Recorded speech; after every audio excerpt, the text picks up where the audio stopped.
歡迎收看《寰宇全世界》，帶您走進全世界、全球各地的觀眾朋友，大家好，大家平安，我是何榮。兩岸大事國際焦點，深度剖析，打開視野。透過 YouTube 收看朋友，請您幫我們按讚、訂閱、加分享，動動手開啟小鈴鐺。也歡迎您告訴我們在哪個城市打卡收看。當然，歡迎大家多多的表達您的觀點、意見與看法，也別忘了幫我們熱推一下。好，我們今天有4位來賓，首先來歡迎的是東吳大學政治系教授劉必榮老師。主持人好，大家好。另外，清華大學 EMBA 講座駱炳寬老師。何榮好，大家好。還有文化大學新聞系教授莊伯仲老師。大家好，很高興來到這裡。以及中華戰略學會資深研究員張景大哥。主持人好，各位觀眾大家好。好，觀眾朋友們，這個禮拜台灣很 AI， 因為包括了輝達的 GTC 大會啊，還有 Computex 2026接連的登場。那麼所有的科技大咖齊聚一堂，甚至還包括了全球科技巨頭的領導人們啊，像是 Intel 的執行長陳立武也來到了台灣。那這顯示的一件事情呢，大家看的是 AI 的科技是不是要爆發？那台灣呢，在未來的 AI 資料中心，甚至是 AI 工廠、硬體相關的供應鏈，乃至於整個生態系，都占着非常重要的地位。在畫面當中，我們看到大和資本科技的一位產業分析師啊，這鄭勝元，他分析這次 Computex 的核心焦點圍繞在 CPU 的發展，尤其呢是 CPU 在代理型 AI 生態系當中的關鍵角色，以及呢導入 NVIDIA、輝達、Spark 相關系列晶片之後，這個 AI PC 呢將會帶來新一波潛在市場規模的成長機會。而在大陸這邊呢，過去1年來我們也看到中證資訊技術指數啊，漲幅也已經接近了1倍，市值增加超過9000億美元。雖然漲幅落後給一些由晶片股主導的全球市場指數，但是市場普遍認為啊，後續還有更多的催化劑等待發酵。另一方面呢，也看到民主黨啊，就是美國民主黨籍的參議員華倫，因為關注輝達在中國大陸的業務發展，還有出口管制，以及呢輝達在全球 AI 熱潮當中未來的核心角色，所以在6月11號這一天呢，會邀請黃仁勳出席參議院的聽證會說明。先請教駱老師啊，美中現在都在拼 AI， 那除了科技競爭之外，當然 AI 是重中之重啊。但是這個競爭下一輪的主戰場，您怎麼看？還有台灣在其中的角色？從這個來看的話，我們知道，如果這過去2-3年是 GPU 加 HBM 加台積電的這個 AI 的競爭，那我們下個世代好就是 AI 的基礎建設，包括電力，然後還有它的推理的這個運算 inference， 加上剛剛你提到 Edge AI、CPU、AI PC， 還有開源跟閉源與否，這勢必成為下一代的 AI 的大戰的一個焦點。對，我們知道。這4家這個 CSP 業者，微軟、Meta、Google、Amazon， 他們今年要狂砸6500億美金的支出，在投資 AI 的這個 Frontier 的 model， 就前沿型的這個大模型。那就要將 AI 的這個投資已經推向一個新的一個境界。所以中國主張要開源，那美國 OpenAI 是閉源的，這就是一個競爭。那在電力方面，中國用各種方法強化的電力，補強它在晶片的上的不足，這都是我們可以看到未來美中在這個競爭上所產生的一個分歧。那另外 AI 中國將來會強調 AI 的應用，所以它強調機器人，機器人的這個 AI 運用會將是中國未來發展非常重要的一個地方。所以我們可以簡單的來說，以上就是將來美中在 AI 競爭上可能面臨的3大個競爭的。所以我們在 GT 上面啊，還有在包括 Computex 展會當中也看到，特別是 AI PC。那黃仁勳在他的分享當中也特別提到了 CPU 啊。那未來呢，就像剛剛講，之前是 GPU 是圖形處理器，未來是中央處理器 CPU 會越來越看熱哈。這樣的一個 AI CPU， 您覺得會為資本市場繼續注入多少的動能？這個動能目前沒辦法估計，為什麼呢？因為我們知道，過去 GPU 是爆發式的成長，但是呢 ，CPU 它絕對就 AI PC 裡面，它不會是爆發性的成長，而是擴張性的成長，它會擴展到每一個應用載體的領域，讓它去發生，就是讓 AI 的應用到所有的個人電腦裡面去應用，所以它是不會發生像這個 GPU 這種，像 NVIDIA 這種爆發式成長。那 GPU 跟 CPU 過去的應用呢，在一台這個算力機器裡面，它可能 GPU 是1，可能這個 GPU 是8，CPU 是1。那現在呢，這發展趨勢就是我不需要這麼多 GPU， 所以可能 CPU 是1，那 GPU 可能只2或4，這樣就可以了。所以這個 CPU 的需求量就大幅提高，這就是 NVIDIA 黃仁勳所說的，為什麼 CPU 會大幅的成長？這也是 AMD 過去股價漲了160%啊，從今年3月以來，它已經漲了160%，對，相當的驚人。OK，AI 現在大家都在拼啊，這個競爭非常的激烈，除了硬體之外，還有軟體啊。那當然不得不提到中國大陸的 DeepSeek， 最近 DeepSeek 也傳出了啟動第一次的募資，規模大約是人民幣500億啊，折合美元的話是74億左右。那路透也報道呢，這一輪的投資者包括了騰訊控股、寧德時代、網易、京東這些大陸科技跟產業巨頭。騰訊正在考慮投入100億人民幣，而寧德時代呢，則考慮投入50億人民幣啊，使得騰訊跟寧德時代呢，有望成為這一輪募資當中的最大外部投資者。而總部位在香港的 IDG 資本還有利思資本呢，也被列為是潛在的投資者。至於呢 DeepSeek 的創辦人梁文峰呢，他也承諾說他會投入人民幣200億的自有資金。而在這一輪募資完成之後呢 ，DeepSeek 的估值可能落在3500億至4000億人民幣之間。所以這次擴大資本結構的產業戰略目標啊，我們怎麼看，莊老師？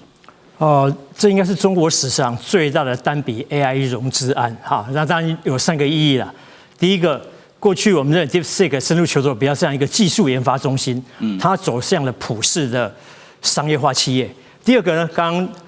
榮哥有提到，目前參與融資的有寧德時代，對，還有這個網易、京東等騰訊等等，對不對？對。也就是說，過去 DeepSeek 比較像是一個這個單打獨鬥，現在變成一個 AI 基礎建設的一個策略聯盟，變成一個團隊了。好，那第3個意義則是說是一個補血，因為在 AI 的產業競爭裡面呢，這個 DeepSeek 也面臨的人才流失，還有設備迭代問題，所以等於是補血進來。對。不過放在世界天平上來看，哈。這個其實衝擊力並沒那麼大，因為按照各家的流量來計算哈，比如我們比較熟悉的 SimilarWeb 這個流量統計，目前在 AI 這種機器人式的這個生成式 AI 問答這種服務方面呢，以前是一強獨大，就是 ChatGPT， 那佔了大概50%哈，那現在慢慢加入了這個所謂的 Google 的 Gemini 啊，那它大概佔了3-4%，也就是說，這個世界的 AI 服務的流量啊，特別是機器人問答方面，大概有80%是被美國人掌握。那我們熟悉的這個包含千問、DeepSeek、豆包，頂多是在6、7、8、9名那邊升降，大概10%左右的市占率而已。那所以說呢，這500億啊，74億美元的融資，對美國的同業來講是個小巫見大巫。坦白講，眼皮可能不會眨一下。這才第一輪嘛。是好，那但是對美國來講，這個只是一個小菜啦。第二個呢，對晶片技術的封鎖，最先端的這個 B200還是買不到嘛，哈。那其他次世代的，只能買到次世代，或者他們自己研發的升騰還是有段距離。第3點呢，過去 DeepSeek 靠的是什麼？就是所謂他們的演算法優化，把廉價的這個軟硬體結構，把它優化到極致來一搏。好，跟巨頭一搏，但問題是有邊際效應締結問題啊，終有窮盡的時候。所以我的結論就是說，儘管這個融資是史上未見，在中國史上未見，但是只是有足夠籌碼，讓 DeepSeek 在牌桌上跟這些大咖玩家繼續玩牌而已。是，那只能說在領導者旁邊扮一個稱職的追隨者而已，至少目前是這樣子的。是 H200啊，就是輝達這個想要賣給中國大陸這邊的。後續呢？等一下，我們特別來看這個問題。而特別看到的另外一點哈，就是在美國這邊啊，因為總部設在舊金山，他們開發出 Cloud 系列 AI 模型的這個 AI 新創公司啊，也是最近非常火紅、被熱議的 Anthropic。他們目前的市值啊是3800億美元，而他們的專長呢是開發通用 AI 系統跟語言模型。這個禮拜呢，他們卻拋出了一個報告，提醒大家，而且是警告說，最新模型已經開始出現可能脫離人類控制的跡象。英國金融時報就披露 ，Anthropic 呢目前雖然正在跟五角大廈打官司，但是也已經派遣工程師進駐美國國家安全局啊，部署 Cloud Mythos 這款 AI 模型是用在進攻型網絡作戰。因為 Mythos 呢最大的功能啊，最強的功能就在於幫系統找漏洞，對於資安的提升會很有幫助。好 ，Anthropic 跟五角大廈打官司呢，是因為啊 ，Anthropic 試圖限制美國政府使用他們所研發的 AI 模型，要大規模的來監控美國的公民，以及呢用在具備自主殺傷能力的無人機，所以呢，五角大廈呢就把 Anthropic 呢是列為供應鏈風險，然後 Anthropic 就因此對五角大廈提出告訴。現在我們看到，全球 AI 題材是越來越火熱的情況之下，可是也聽到了 Anthropic 提出了這個警告，好像是拉起了一道道德風險的防線哦。劉老師覺得這是一個商戰策略，虛晃一招呢，還是未來真的有可能在中美的 AI 競爭之下出現這種 AI 的高風險？我覺得這兩個都有啊，兩個都有。其實如果你說新的科技出來啊，新科技出來，我們其實從國際政治的角度來看呢，其實我們看的就是人類的科學智慧和人類的政治智慧啊。那到底是一個野獸，一個新的東西被放出來，它怎麼被套上個枷鎖，能不能管得住它啊？那麼過去常常有很多新的武器出來以後呢，然後現有的國際政治秩序慢慢的就把新武器把它吸納融到這個國際秩序裡面，它沒有顛覆掉國際秩序。可是 AI 是不一樣 ，AI 是來的又快又猛又急啊，人們連適應的機會都沒有啊。都沒有的情況下呢，所以就有很多人擔心，哎，那我們的人的智慧是不是能夠控制得了 AI 呢？哈，科技的智慧是不是要控制，要不然它失控了怎麼辦呢？那你說這個 Anthropic 它之所以要提出來呢，其實是噱頭呢，還是真的風險？我覺得兩個都有，一個是很多人他真的擔心，說明他們真的擔心。那第二個呢，當我提出來說一個道德風險的時候，我把我自己拉高了，我在拉高我的層次拉高，我跟別的其他 AI 競爭對手不一樣啊。你看，我又跟着發展，那我又強調這個道德，做出一個區隔，那我有道德，那我有道德，那麼那有些人就覺得，哎，那這個不錯哈。當我們對 AI 有疑慮的時候，那這家的 AI 不錯，對，所以它也可以吸引一些新的客人。所以不管是他提出真的警告或者政治噱頭，我覺得這兩者是同時存在的。对，其實早期我們也聽到，像 OpenAI 也提出過警告哈。不過現在看它現在在發展 AI 的情況之下，那是不是跟早期他所提到的、所預警的有沒有相符呢？那晉哥又怎麼看呢？因為科技到了一定的極致之後，其實很擔心的一件事情就是動不動現在在競爭激烈的情況之下，國家跟國家之間，尤其像中美這種強烈競爭之下，可能就拿國家安全作為一個大帽子，然後呢要求科技業來符合國家安全的一些相關的這些 policy， 甚至是 strategy 啊這種政策策略。您怎麼看 AI 武器化？我不禁要想到一句話，就是最邪惡的思想都是來自最高尚的道德，所以打着這個國家安全多少罪惡假汝之名而行。但是呢，人類科技不斷進步，我們一直這個都在擔憂，說是哪個武器出來之後會整個就是脫韁野馬，譬如說當年的毒氣、馬克沁機關槍，甚至核彈出來，但事實上證明最後還是受到人類的約制。但是呢，我們講實在話，這個東西對於 AI 啊、人工智慧或者人工智能啊失控的現象，早在1980年代好萊塢拍那個電影啊《Terminator》。最後絕滅者就是預言了戰爭這個機器跟人類的戰爭，然後人類挫敗之後躲到那個坑裡面，然後等着這個最後的絕滅者來絕滅它。所以說我們都知道，這個其實人類一直有這些擔憂，但是呢，確實有沒有真正的成真，我覺得這個我必須要這個提醒。人工智慧牽涉到這個運用在這個就是這個軍事啊國防上，老早就在，而且包括情報收集也是這個名詞叫做決策支援系統，就是用來計算這個物料管理、彈藥、油料、工材、醫材，後勤運輸，這個情報分析研判。它這個所謂人工智能最大最強的地方，它是拼湊那個 missing 這個 pieces 的，然後它把它拼湊出來。因為我們這個傳統的戰爭之中，西方的兵學之中就講戰爭之物，如何能夠看穿戰爭之物，靠着這些就是說這個人工智能的資源，然後把它拼湊出來。這個是老早運用了幾十年的東西，但是現在只是愈演愈烈。譬如說剛才您所講的遊蕩彈藥，它自主去自動辨識，自主去接戰。這個絕對是有可能會失控，這個已經是在講，我們戰爭都要負責任。那最後呢，扣扳機的手就發現它是自動的，那到時候呢，製造這個扳機的人是不是呢能夠卸責？這些都是問題。我們今天這個開了槍打到了直接的傷害，這個是個人可以負責。對，但是你把水壩炸了，然後水壩那個水傾瀉而下。這個是戰爭法規目前也是要禁止的。可是呢，將來能不能戰爭法規禁止到，就是說說，這個 AI 假如是這個利用了人工智慧自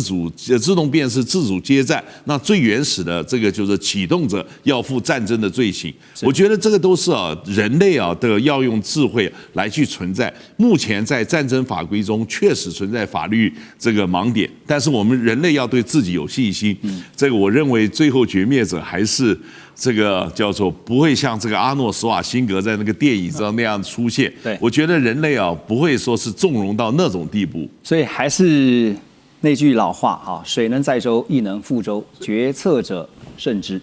馬上回來。中美互動牽動全球，美中競爭，地緣爭霸，外交、軍事、科技、經濟，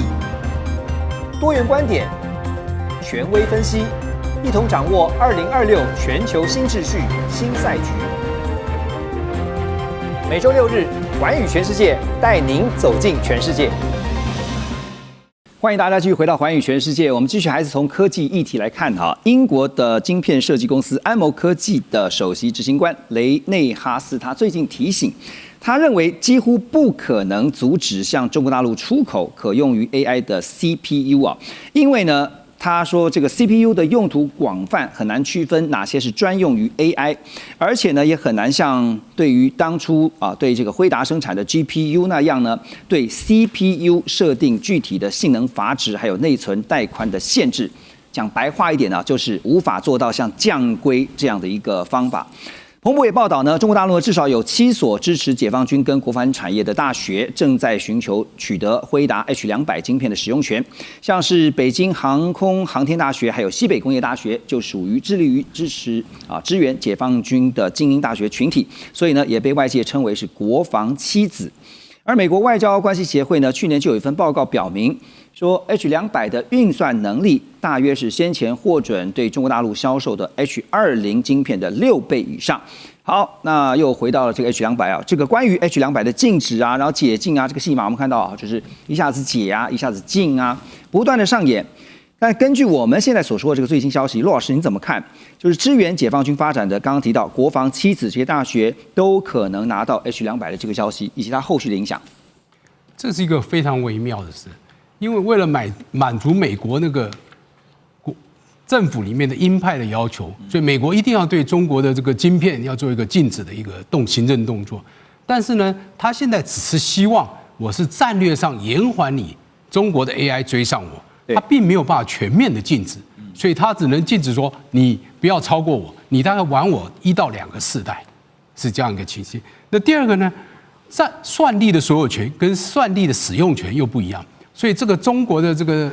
西北大學的國防七子啊，他沒有擁有這些 AI 晶片的所有權，但是他可以用雲端租賃方式來使用這些 AI 晶片，就是我沒有擁有，我物理上沒有擁有你，但是我卻可以用雲端上傳的方式，我卻使用到這些晶片。那美國政府對這個呢，又沒有辦法強烈的禁絕，就是禁不了啊。對，就發覺他是沒有辦法禁絕，那他也不會真的就去做一些禁止動作，所以這個非常微妙了。哦，那第三個呢，這樣又可以滿足美國這些科技大廠 NVIDIA、Intel、AMD 他們的晶片還可以賣到中國大陸去，又維持這樣，所以是3方都滿意一個情況下，雖然3方並沒有坐下來談好這樣一個方式，但是三方啊也有這樣一個默契，說我就做到這樣就好了。美國禁止，中國想辦法，它不管是雲端使用，還有從第三地取得這個晶片，中國到現在還是繼續在做。那 NVIDIA 呢，繼續想辦法把它晶片能不能實體的賣到中國，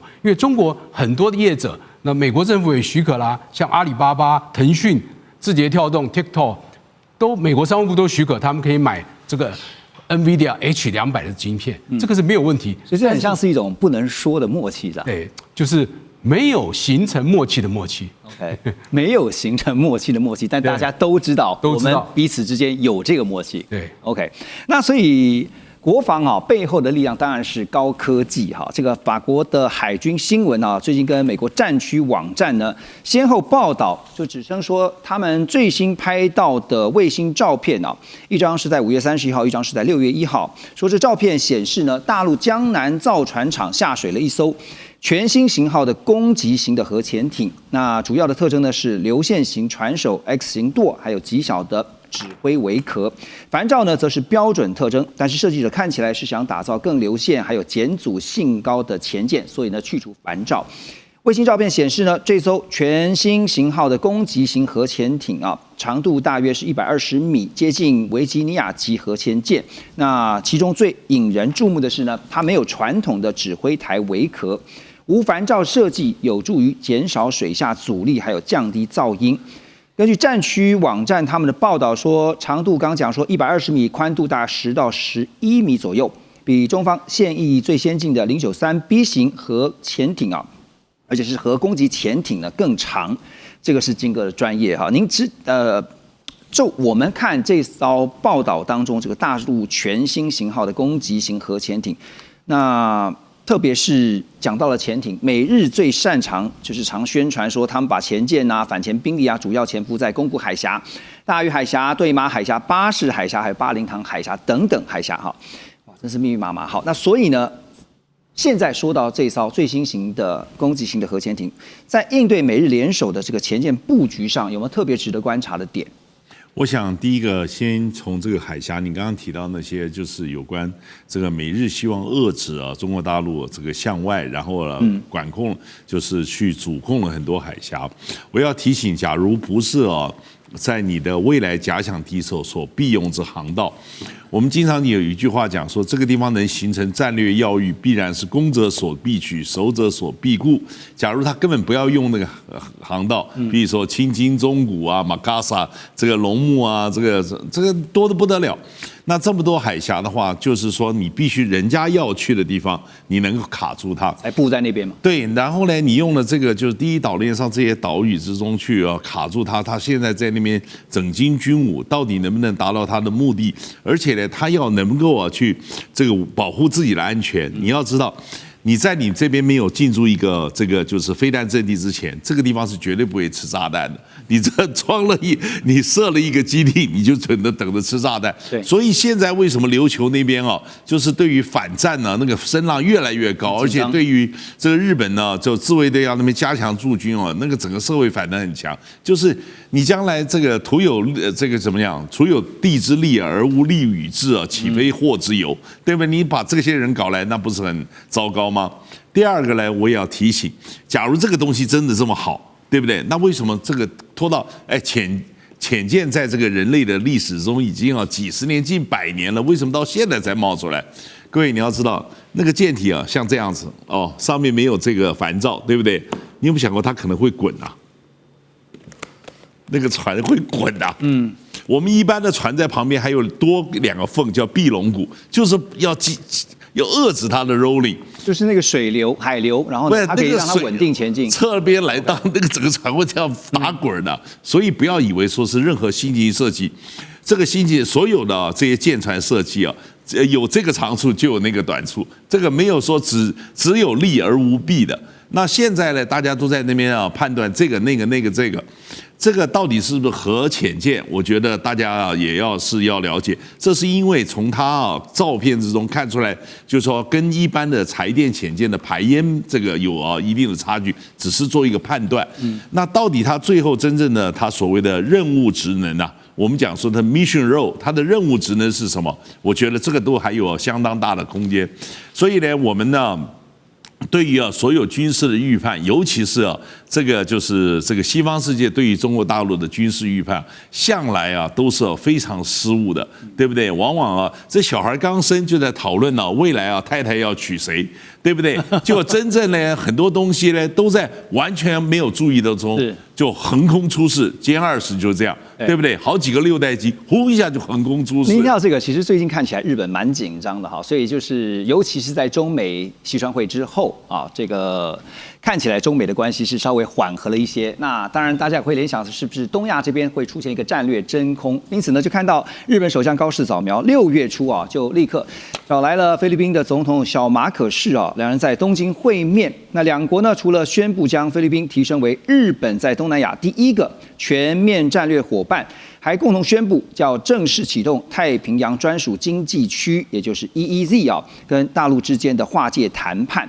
不過這幾天其實引發熱議啊，因為大家在想的是台灣在哪呢？那台灣有沒有發言權呢？好，中方外交部已經對此嚴肅重申，說台灣是中國不可分割的領土，並且指日菲兩國在台灣東部海域的劃分計劃已經侵害到中方的海洋權益。台灣方面呢，也聽到了外交部有發言了，說已經要求日本跟菲律賓呢提供談判海域的詳細範圍與資訊，因為相關水域跟台灣所主張的專屬經濟區有高度重疊啊，呼籲日菲兩國務必考量台灣的權益。但說了有沒有用哈？好，我們時間往前推來看，日菲兩國呢在2024年7月就簽署了這個相互准入協定啊，2025年呢9月正式生效。那這也是日本自2戰以來首次跟亞洲國家簽署的部隊准入協議。這個協議其實就是呢，允許兩國軍方可以進入對方的領土部署、參與聯合軍演，而且大幅簡化人員跟武器裝備的通關程序。這邊有一張圖，就是這次啊，我們看到引發這個熱議的部分。好，這個顏色很清楚哈。那來看，日本是藍色的線哈，因為呢，他說這個他經濟海域哈就劃分這個樣子，這樣的一個藍線。那菲律賓呢，紫色的，兩者的重疊部分就是說他們要來協議要談判的範圍。可是別忘了，這個台灣也在當中，台灣的專屬經濟海域哈是也涵蓋在裡面。因此這一次呢，看到台灣跟大陸的態度哈有不同之處哈。台灣說肯定日菲談判呢，海洋權呢恐怕會邊緣化。中國大陸則是反對啊，並且派艦巡航，強化台灣的代表權。好，所以呢，這次針對這樣的一個事情哈，我們看到的是說，其實日本最近這段時間其實動作頻頻。我先請教劉老師了，因為從日本的武器外銷解禁到現在呢，說這個專屬經濟區要跟菲律賓一起來共同談判哈，特別大家就聯想到了，最近包括台灣也在講說這是針對中國大陸的，可是台灣方面沒有發聲哈，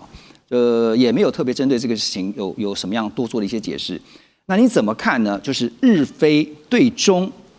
間的博弈關係？對，這個講起來哈，就我們看到日本呢，你說高市早苗上來以後，他其實在外交上比我們表現的想的要強硬，而且他是一整套的一個策略。你先不要講說哪個之前的，你說這相互准入協定，你看他今年不是參加了菲律賓的肩並肩演習嘛？哈，對。你說更早一點來看呢，在5月2號的時候呢，高市早苗事實上到了越南，到了越南以後，然後到了澳洲，然後同一個時間派了小泉進次郎到了印尼，然後印尼以後到菲律賓，然後到菲律賓以後，小泉進次郎到新加坡香格里拉對話。這樣的對話的時間，然後那麼高市早苗，那麼日本政府就把小馬可仕請到日本去。其實是5月28號，5月8號他們是國事訪問，他還在這個國會演講，還贈詢日本的天皇夫婦，請這個小馬可仕夫婦吃飯啊，把他整個提高。那位階提高呢，強調說幫你怎麼樣軍事的現代化，這個潛艦的水面上的這個武力啊等等。因為今年呢，就高市早苗來講，他是10年前他師父安倍晉三提出來了這個印太的之類的10周年嘛，所以他想夯實的15年觀念啊，然後他這樣想，美國如果說你要改變策略，日本要扮演更重要的領導的一個角色啊，所以在這整個情況下，菲律賓的態度又改變了。菲律賓呢，本來呢，他是在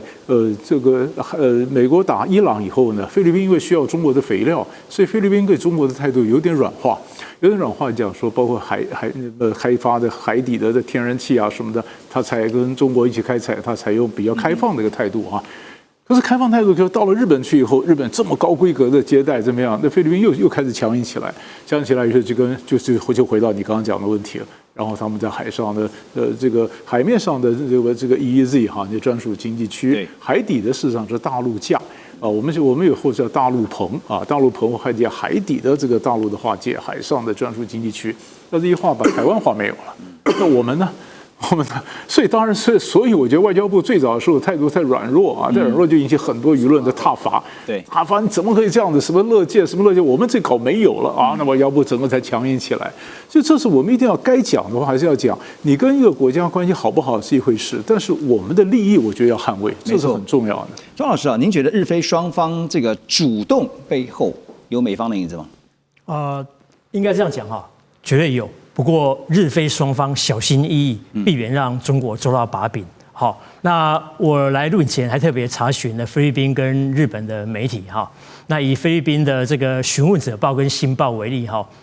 幾乎沒有提到台灣，有的話也是只字片語，然後呢是提到別的事情就順便提到而已哈，所以我們覺得很遺憾。那倒是呢，中國提到了很多啊，美國就我不講啊。第一點呢，菲律賓媒體主張中國最沒有資格講國際法，特別是國際海洋法公約這些東西，因為2016年南海仲裁案結果宣判，中國的看法是不承認、不接受、也不理會。第二點呢，這個